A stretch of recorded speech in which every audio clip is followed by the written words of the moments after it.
Hi, it's me, Jerry. Thank you for Mr. Ang who has made his time to come. I will stand as the point of owner to throw some questions for Mr. Ang, right?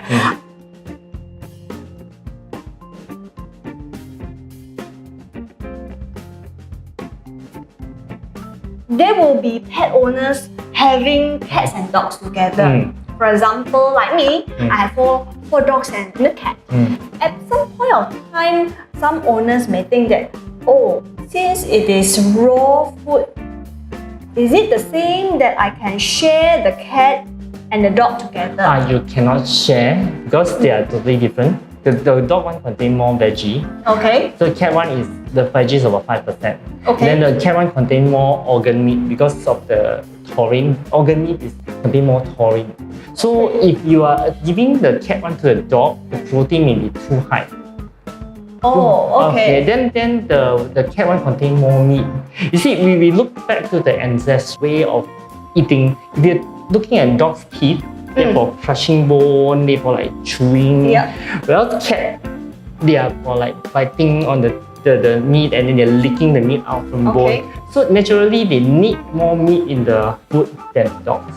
Okay. And then they need a higher organ content than dogs. If you're giving dogs this much percentage of organ, they may have problem with the skin because the protein may be too high. Oh, okay. So owners, bear in mind that we don't mix cat food and dog food. This applies to all commercial cat food or dog food also because cat food generally contain more protein. Yeah, true. If I'm an owner, right, talking about feeding BARF for my pets, the stool comes out to be smelly because logically thinking, it is meat, we are talking about it. If we compare to those commercial kibbles, is it that the stool come out to be a bit smelly? The stool is actually more solid, less smelly and drier.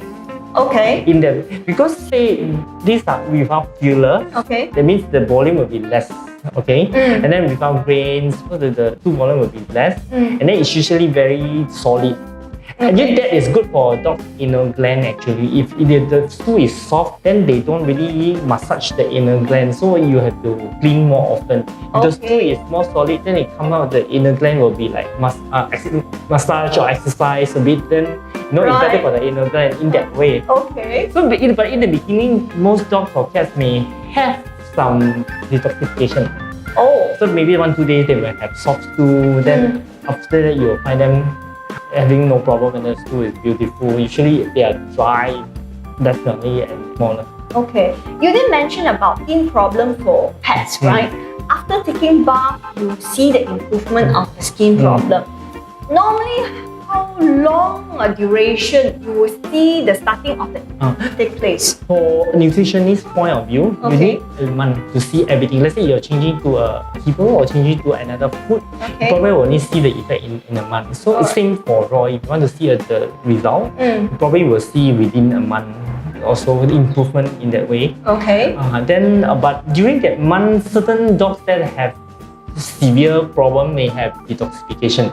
Some dogs totally don't have any detoxification. So is it like the normal process when we change a food for our pet? We will progressively introduce the food in. For raw food is we don't mix with kibbles together in the same meal. Because they have different digestion time, you can feed them separately. So for, let's say you're very worried, you can start them as a treat first in between 2 meals. Like in the afternoon, give them as a treat on raw food. Eventually replace a meal with raw food, then eventually 2 meals. Then it'll be easier that way. Of course, the older the dog is, let's say the dog is 10 years old or 11 years old, it has been on certain other food for over 10 years. Don't expect them to be able to accept raw food immediately. They need some time to get used to it. And then to watch out is the water drinking will be a lot less after they are on raw. Even on cooked food, they will have a lot less. Because why? If you see our testing, most of the recipe, the moisture is about 60 to 70%. So that means if let's say you are on dry food alone, 1 cup of dry food, you need 2 cups of water. to hydrate it in the sense 60%, you know. But this is hydrated food. So naturally you'll find your dog drinking less water. Oh, I see. So it's normal to have that problem because we have that question all the time. My dog is drinking like a lot less water. What should I do? You know, will they have any kidney problem after that? But they don't, you know, they don't drink that much water. Yeah. Because first thing, they don't have sweat gland. Okay. Then in the wild, let's say you know, wolf may not consume so much water. And they just get the moisture from the food. Okay. That is applied to cats also because some cats don't really drink water. They drink water. So they need hydrated food because usually cats get the moisture from the prey animal they catch. Okay. So they don't drink that much water. So it's good for them to have raw diet. So that means in your packaging you do recommend the weight for each pet because the size of the pet is different, right? So how much should for adult it's 2 to 4% of the body weight. 2 to 4% of the body weight. So for example, you have a 5 kg dog. Okay. So minimum is 100 gram a day. Okay. Maximum is 200 gram a day. Okay, I see. But most dogs don't need to go up to 4% of the body weight because 4% may be too much for most dogs. So it's 2 to 3%, and a very fat dog go for 2%. Don't you know? Alright. This applies to cats also same. Okay. But for puppies, you need to go up to 6% of the body weight. Okay. 6%. That means, let's say if your puppy is 2 kg, you give them 6% is 120 grams. But as the puppy grows, you need to increase the food.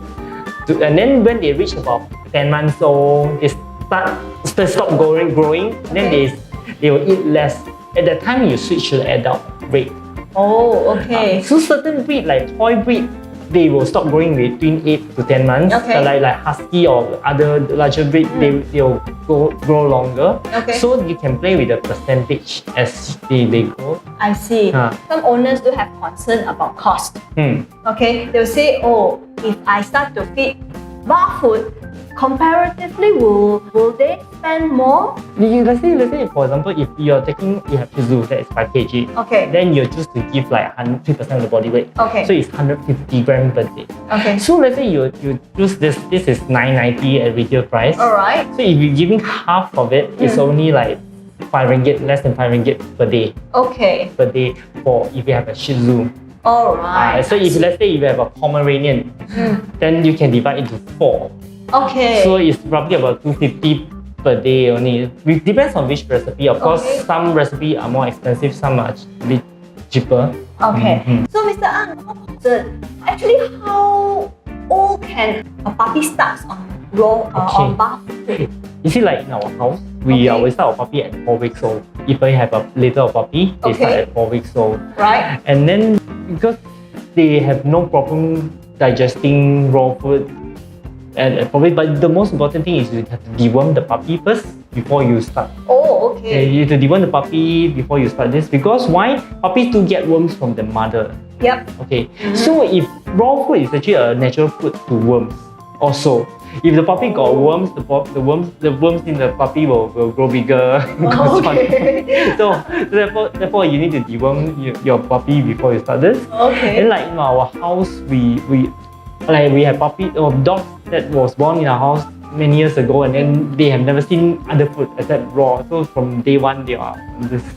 Oh, okay. If the puppy, I'm sure at week 4, they are still under the milking of the mother, the owner will need to stop the milking cycle from the mother, or they can go both.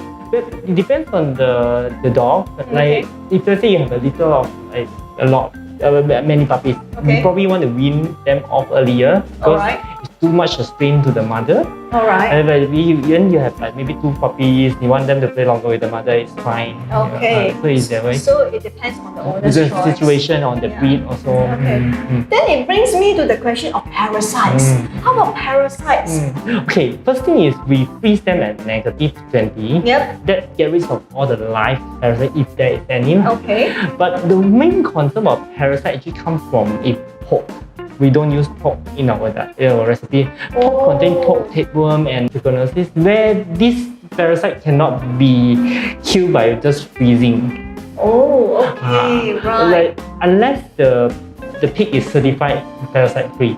That is, for example, if you get pig from Australia, they may be certified parasite free. Okay. But local pig, probably not. That's why we don't use pork in our recipe. Oh, that's why in your range there is no pork. Yeah. Okay. That's so the main reason. pork is the meat that more prone to parasites, am I right? The variants of the parasite may not be able to be killed by freezing alone. I see. So then that will go best with cooking. like pork, you have to cook it. Yeah, you have to 100% make sure it's cooked. That's why worldwide you don't have like raw pork, you know, like we always have. Okay. Actually, how many flavors are there in? We have 6. Actually, 6 recipes. We have turkey, duck, we have chicken, fish. This is the rabbit one, and the lamb. Or even rabbit meat. So rabbit meat is actually quite good in terms of its protein, right? It's higher as well. They almost have almost a similar. All the recipes have almost similar range of protein, but it's totally different from, say, you're talking about biscuit or what, because this is wet food. So the percentage you have to minus off the moisture. Oh, okay, right. I see. So it's totally different way of calculating. Out of curiosity, when our pets get fatter a bit, we would tend to think that, don't give them meat like beef or lamb, tend to make them fat. Is it true? No, I think if you go for 2% of the body weight, you'll see the dog losing weight. Oh, okay. So how much do you think? Yes. If let's say your dog is really fat, you go for the 2% of the ideal weight, not the 2% of the current weight. Oh, okay. Then for sure you will lose weight. I'm sure the pet will get very hungry all the time. So owners, take home tips, yeah? First of all, do not mix bath with your kibbles together, yeah? Secondly, in order to feed bath, you need approximately 2 to 4% of the body weight to judge how much you need to feed. Adults, for adults. For adults. For puppies, it's different. Puppies is about 6% of the body weight.